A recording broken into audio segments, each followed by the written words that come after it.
This is a good list that I've put together, inspired by a couple of others and my own contribution, and I'd like to share this list with you. First, learning the power of purpose. A person who has purpose in their life, they have something to go for, some meaning. One writer described it, for some people it becomes a magnificent obsession.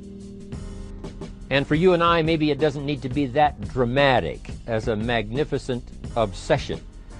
But it has to be something that does something to us, something that pulls us, especially into the future. You know, there are many influences on us. One is the influence of the past. Some people are always pulled back by the past.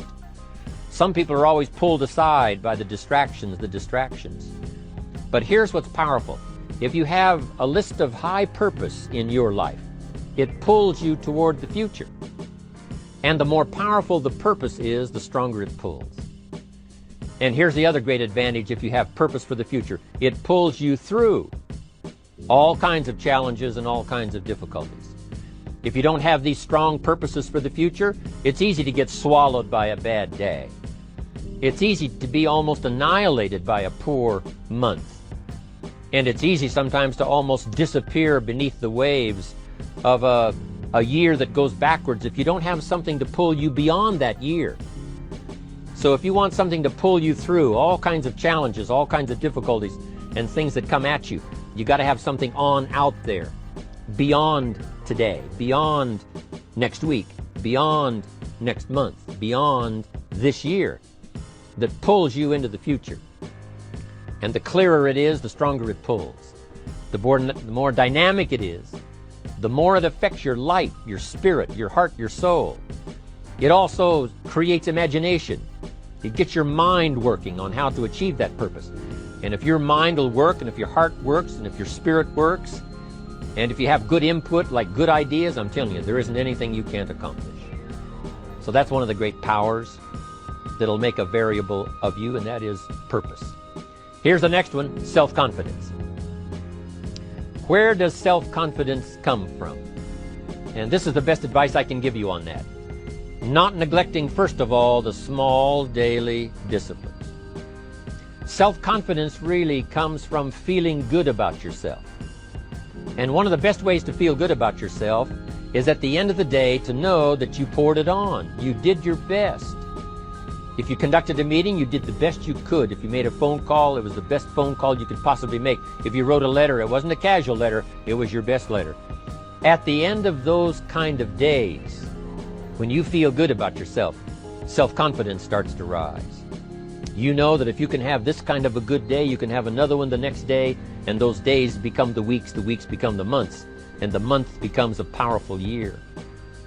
Self-confidence comes from the lack of neglect. If you will not neglect to do the small daily disciplines, that's where self-confidence comes from. Part of good health is self-confidence. I know I'm going to be healthy. I take the Herbalife products. I eat the apple a day. I walk around the block. I do the jogging on the beach. At the end of the day, when you've really poured it on and you've done all the stuff, self-confidence grows. That self-confidence affects your health. It affects your future. It affects your psyche. So this is true. One of the great powers is self-confidence. Self-confidence means willingness to do whatever it takes to achieve. Some people say, well, I'll do it for a little while and see what happens.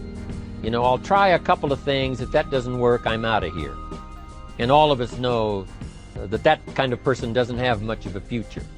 But if you're willing to do whatever it takes, if I have to learn a couple of things, I will learn those things. If I got to learn 5 or 6 things, I'll learn all 6. If I have to take an extra class, I'll take an extra class. If I've got to read the books, I'll read the books. If I have to consult with people who know more than I know, I will do the necessary consulting. Whatever it takes, I will do. That starts to develop unbelievable self-confidence. Self-confidence also comes from the ability to rise above your circumstances. To rise above what happens, the petty little things, the discouraging things that would sink everyone else's ship except yours, that would cause someone else to quit early in the day, but you keep going. That kind of willingness to overcome all circumstances, whether it's the little challenges or the big challenges. If you're willing to do that, I promise you, this kind of power will work for you, and in you, the variable, it'll make a difference. The third on the list I had was enthusiasm. And here's what I wrote about enthusiasm. Enthusiasm that's powerful is mostly enthusiasm that is enthusiasm inside, 90%, 10% outside. We all know what the enthusiasm is like when somebody lets us see their enthusiasm, which is like the 90%, and only 10% of it is inside. But the enthusiasm that really affects people is not just being loud, but the enthusiasm that runs deep, the enthusiasm that comes from deep inside, created by self-confidence, created by purpose, created by genuine willingness to help other people. That kind of enthusiasm, knowing that you're going to get the job done, knowing you're going to affect people, knowing you're going to have testimonials flowing in from all kinds of directions.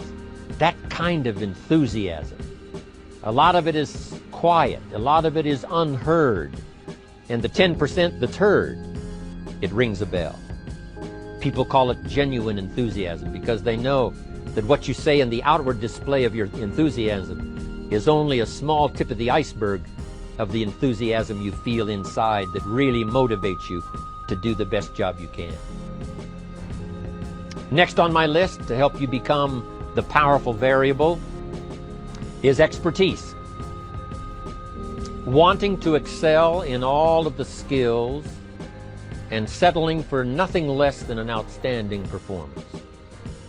If you're willing to be the best in your field, if you're willing to demand of yourself excellence in skills, to be the best that you can possibly be. In the training, do the best you possibly can. In doing a workshop, do the best you possibly can.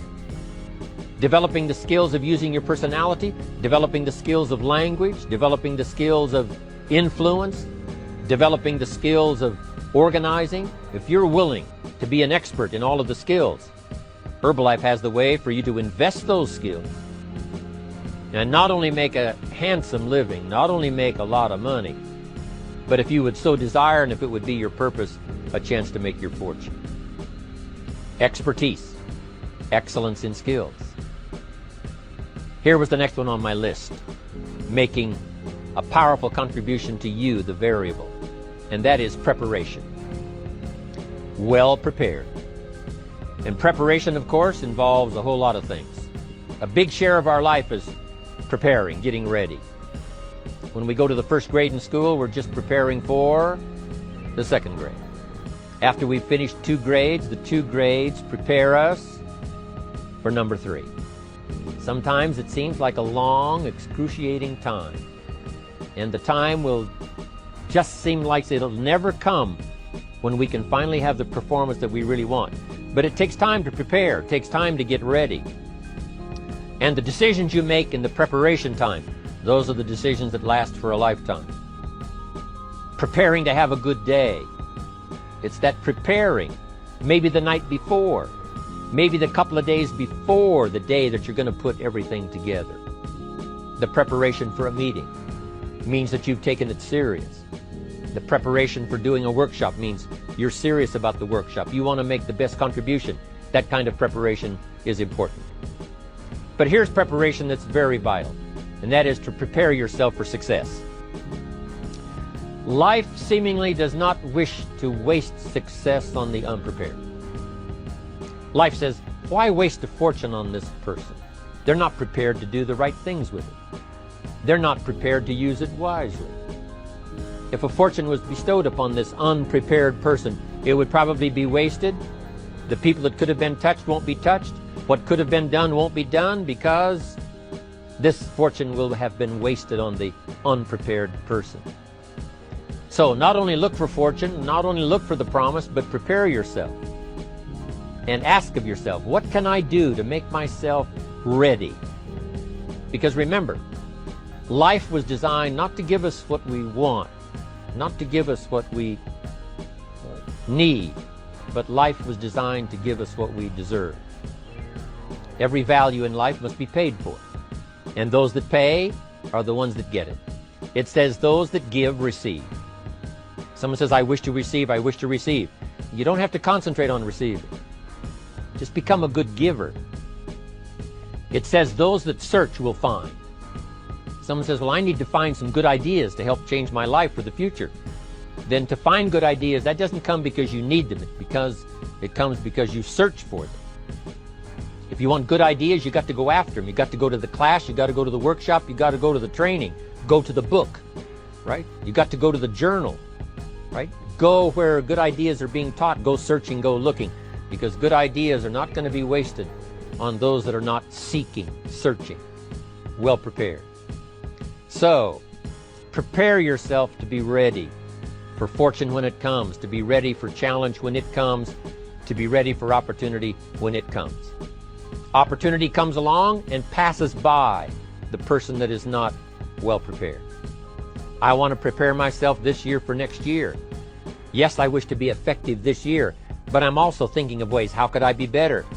How could my ideas be more powerful? How could they be sharper, more clear? How could I reach some people next year that I perhaps can't reach this year? I haven't reached deep enough into my own soul to affect some people. Some people just pass by and say, hey, what a good speech. But how could I make it stronger than that, deeper than that, more powerful than that?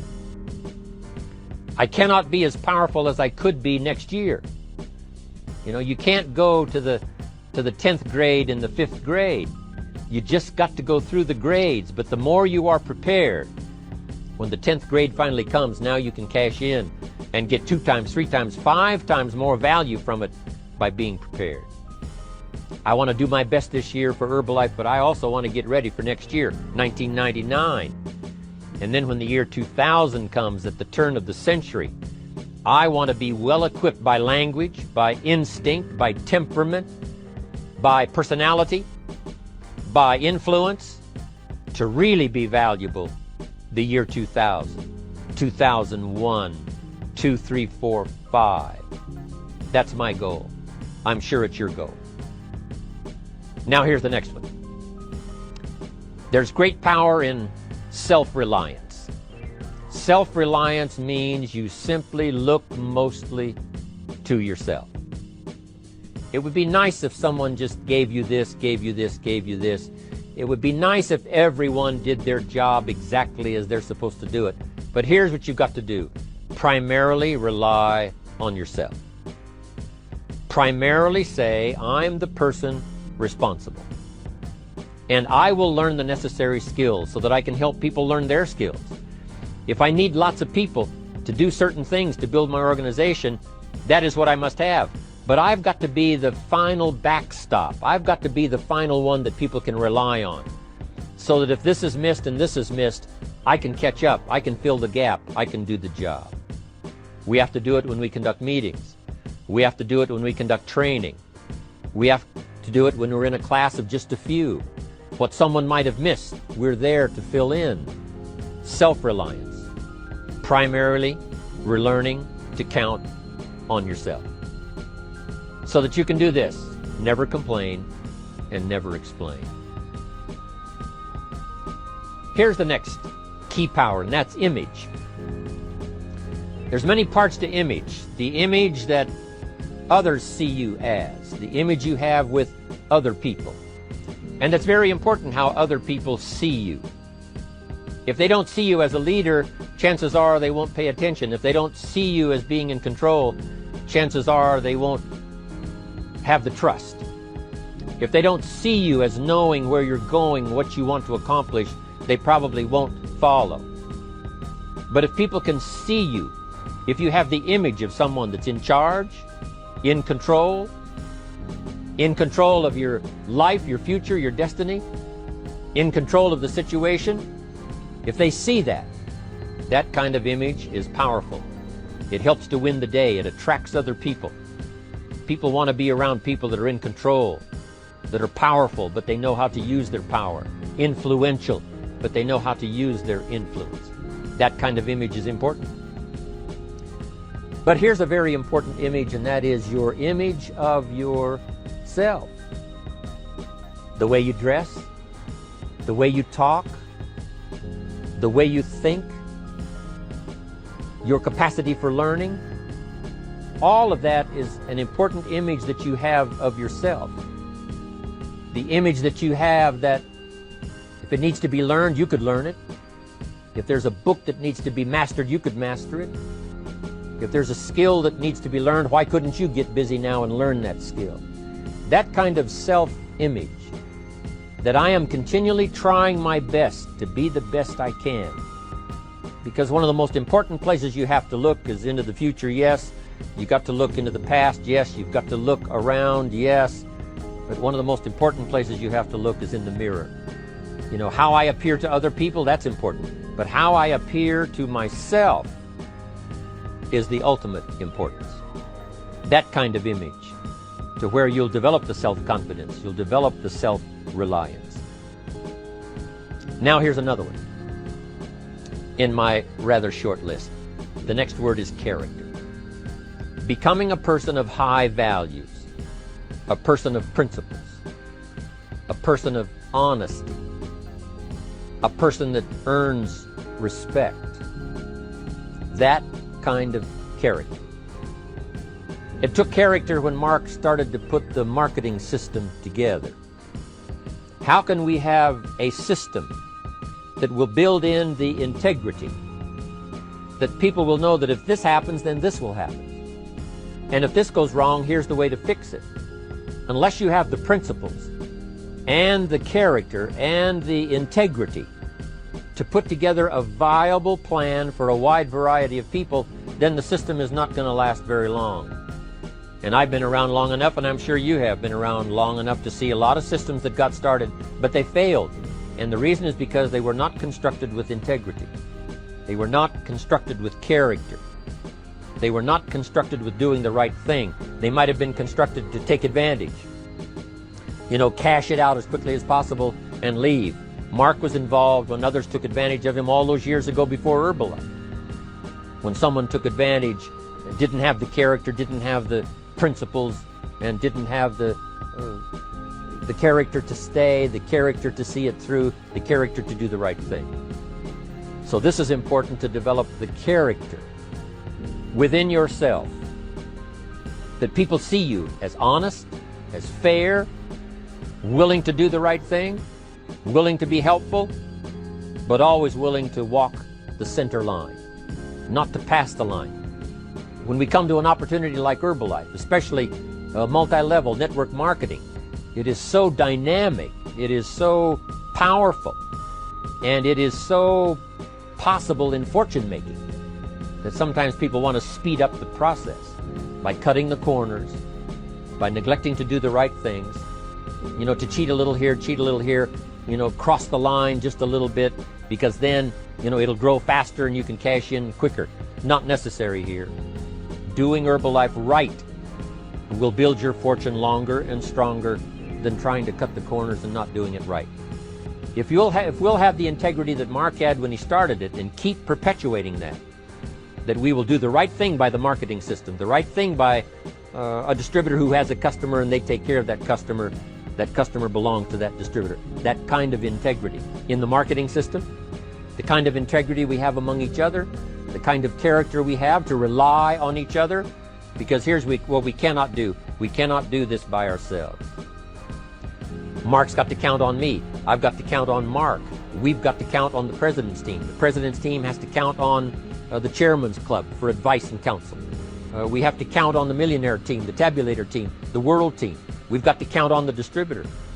We've got to count on the distributor giving the right message to the potential customer. We've got to count on the distributor giving wise counsel to the new recruit, teaching them the right way, the Herbalife way, the principled way, the character way. Vitally important. Building and developing your own character. Now here's another one. It's called self-discipline. Self-discipline, all of us have a challenge with that. Because sometimes it's easy, and especially if you're working hard, doing the best you can, it's easy sometimes to let up and let it go. But remember, So many people, especially now that we're as big as we are around the world, are counting on what we do. At home office, they have to be careful. They have to be disciplined. It's easy for the person who ships the product from Herbalife says, oh, well, I'll wait until tomorrow to ship it. And then they go home and sleep like a baby. But the distributor who's waiting for that product doesn't sleep that night, or doesn't sleep when the product doesn't show on time. But if everybody will have the discipline to say, I will do the best job I can. I will make mistakes, of course, because we're all human, but I'll try to remedy those mistakes and do the best job I can. That kind of self-discipline that understands how important your part is in all of the functions that work. Coming to work on the set here, HBN, there's so many people that play a part. And each one of the parts that are played is necessary to put on the broadcast, make it viable, make it real, make it powerful. Any couple of them missing, and it would be a disaster. But all of it put together, and it works like a charm. Each person developing the self-discipline to do their part, do their job. Here's one more, and that is the power of extraordinary performance and demanding of yourself excellent results. This is so important. If you want to live extraordinary, you must do extraordinary. If you want an extraordinary income, you must do extraordinary things. If you want an extraordinary fortune, you must go with the demands of what it takes to have that fortune. Mark has made such a fortune, it's almost beyond comprehension what the numbers really are. But guess what he has the satisfaction of knowing? He earned it all. If he'd have been lax in the performance, Herbalife would not be here these 18 years later. Herbalife would have been a footnote in multi-level history. But because he performed year after year, the 3rd year and the 5th year, and the 7th year and the 10th year, and the 12th year and the 15th year, and now performing well in the 18th year, I'm telling you, that's what makes it such a viable fortune for Mark personally, of course, because he did the job. If we would ask of ourselves that kind of performance, and you've got to ask it of yourself. You know, I can't ask it of you. I would try to inspire you. I would try my best to share with you what it might taste like, what it's like to finally make your fortune. It happened for me. But here's what you must do. You must demand it of yourself. Society does not demand that you not have a heart attack. But if you want to escape having a heart attack, you must demand it of yourself. Society doesn't demand that you take Herbalife and improve your health.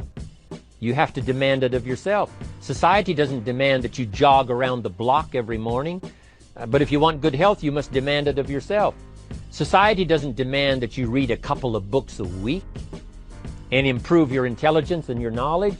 That you must demand of yourself. Society does not demand that you build a financial wall around your family nothing can get through. That's not a demand of society. But you must demand it. If you wish it, you must demand it of yourself. Society doesn't demand